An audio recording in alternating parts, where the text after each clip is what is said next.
when removing the sample, you just do the reverse action here. There's a little notch up here, and we'll slide down in one of these two slots depending whether you're inserting or removing a sample, which is marked on the front face here.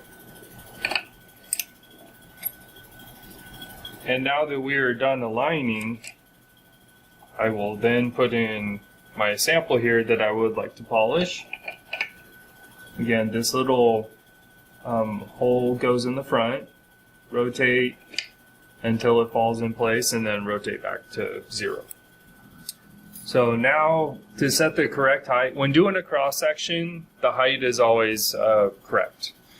But when you're doing a planar polish, the sample height will vary. So you push the button, we'll get an understanding of where the sample is. So that means the sample is too high.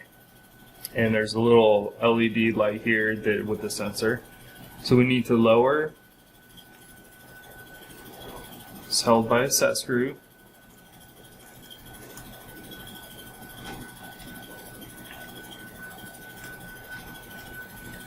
And now we can follow these lights to get to, right now it's on yellow, which means it's a little bit out of place. We want to be in the green.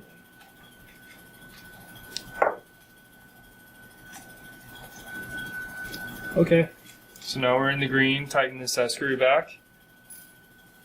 And now, just like loading the alignment sample, we will now load this sample. Loosen the set screw, lower the shaft, pick up the sample, and now we're ready to insert sample.